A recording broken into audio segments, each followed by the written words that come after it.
দেশে সার্বিক বন্যা পরিস্থিতির আরও অবনতি হয়েছে, বিশেষ করে ব্রহ্মপুত্র, ধরলা, তিস্তাসহ বড় বড় নদ-নদীগুলোর পানি বিপদসীমার প্রায় ১০০ সেন্টিমিটার উপর দিয়ে প্রবাহিত হওয়ায় লাখ লাখ মানুষ পানিবন্দী হয়ে পড়েছে। এসব পানিবন্দী মানুষের অধিকাংশই নৌকায় অথবা ঘরের ভিতর উঁচু মাচান করে বাড়িতেই অবস্থান করলেও কিছু মানুষ উঁচু পাকা সড়ক ও বাঁধে আশ্রয় নিয়ে দুর্বিষহ জীবনযাপন করছে। সরকারিভাবে পর্যাপ্ত ত্রাণ সামগ্রী বরাদ্দ দেওয়ার কথা বলা হলেও প্রতিটি পরিবারের কাছেই এই অভিযোগ পাওয়া যায় যে তারা কোনো ত্রাণ সামগ্রী পাননি। এছাড়াও এইসব পরিবারগুলো রান্না করে খেতে না পারায় তাদের মাঝে শুকনো খাবার ও বিশুদ্ধ পানির তীব্র সংকট দেখা দিয়েছে। এই পরিবারগুলো তাদের গবাদি পশুর খাদ্য সংকটে তারা আরও বেশি বিপাকে পড়েছেন তাদের গবাদি পশু নিয়ে। সহসাই পানি নেমে যাচ্ছে না, আরও ১ সপ্তাহ নদ নদীর পানি স্থিতিশীল অথবা বাড়তি হতে পারে, এমন তথ্য জানিয়েছেন আবহাওয়া অফিস। যদি এ অবস্থা চলতে থাকে তাহলে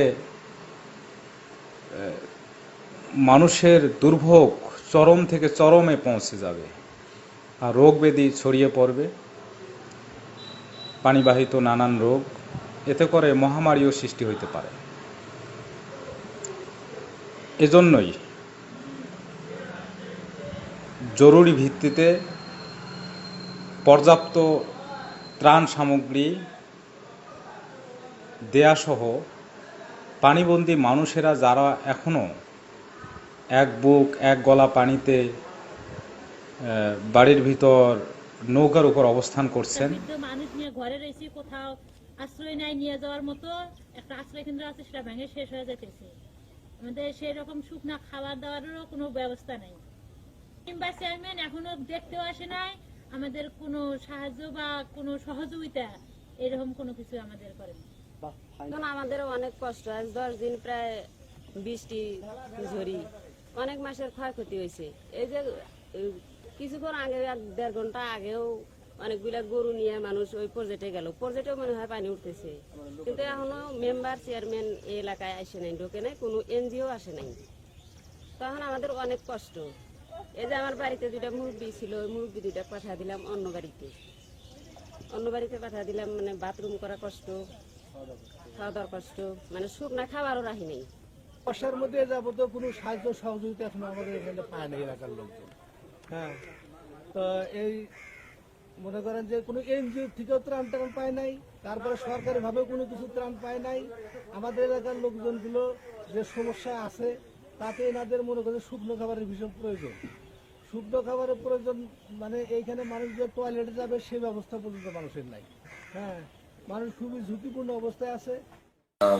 কুড়িগ্রাম জেলার বন্যা পরিস্থিতি মোকাবিলার জন্য আমরা সরকারি কর্মকর্তা কর্মচারী, জনপ্রতিনিধি, সাংবাদিকবৃন্দ এবং এলাকার গণ্যমান্য ব্যক্তিবর্গ সবাই একসঙ্গে কাজ করে যাচ্ছি। ইতিমধ্যে সরকারি কর্মকর্তা কর্মচারীদের ছুটি বাতিল করা হয়েছে।